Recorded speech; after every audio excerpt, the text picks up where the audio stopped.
One India Telugu. IPL ట్రోఫీని ఎత్తాలని పుణె చిరకాల కోరిక.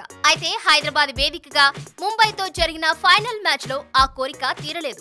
చివరి బంతి వరకు ఉత్కంఠగా సాగిన ఈ మ్యాచ్ లో ముంబై ఒక పరుగు తేడాతో ఘన విజయం సాధించింది.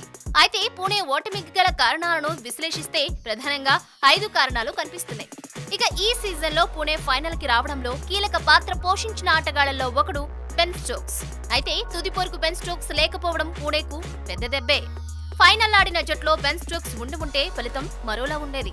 మిడిల్ ఆర్డర్ లో స్లో బ్యాటింగ్ కారణంగానే పుణె ఈ మ్యాచ్ లో ఓడిపోయింది. లీగ్ దశలో అద్భుత ప్రదర్శన చేసిన ఇమ్రాన్ తాహిర్ సేవలను కోల్పోవడం కూడా పుణె ఓటమికి కారణమైంది. ముంబైకి చెందిన యువ బ్యాట్స్మెన్ కృణాల్ పాండ్యా ఫైనల్లో అద్భుత ప్రదర్శన చేశాడు. ఈ మ్యాచ్ లో 38 బంతుల్లో 47 పరుగులు చేసి ముంబైకి ఆ మాత్రం స్కోర్ వచ్చేలా చేశాడు. 79 పరుగులకి 7 వికెట్లు కోల్పోయి ముంబై జట్టు కష్టాల్లో ఉన్న క్రీజులోకి వచ్చిన పాండ్యా అద్భుత ప్రదర్శన చేశాడు. ముఖ్యంగా చివరి ఓవర్లో పాండ్యా విధ్వంసం సృష్టించాడు. ఆరంభం నుంచి పుణె ఇన్నింగ్స్ ను నెమ్మదిగా ప్రారంభించింది. 130 పరుగుల విజయ లక్ష్యంతో బరిలోకి దిగిన పుణె మంచి శుభారంభాన్ని ఇవ్వలేకపోయింది. నిజానికి ఈ సీజన్ లో అజింక్య రహానే, రాహుల్ త్రిపాఠిలు బెస్ట్ ఓపెనింగ్ పెయిర్ గా నిలవలేకపోయారు. బుమ్రా వేసిన 3వ ఓవర్లో త్రిపాఠి పెవిలియన్ కు చేరడం ముంబైకి కలిసొచ్చింది. మనోజ్ తివారీ కంటే ముందుగా ధోనీని బ్యాటింగ్ దించడం అనేది మిస్ఫైర్ అయింది. నిజానికి రహానే అవుట్ అయిన తర్వాత క్రీజులోకి వచ్చిన ధోనీ స్మిత్ తో ఆచితూచి ఆడుతూ చక్కటి భాగస్వామ్యాలను నిర్మించేందుకు యత్నించాడు. ఇదే పుణె కొంప ముంచింది. ధోనీ క్రీజులోకి వచ్చిన సమయానికి పుణెకు 49 బంతుల్లో 59 పరుగులు అవసరం. ఈ సమయంలో ఓవర్ కు 8 పరుగులు చేస్తే చాలు.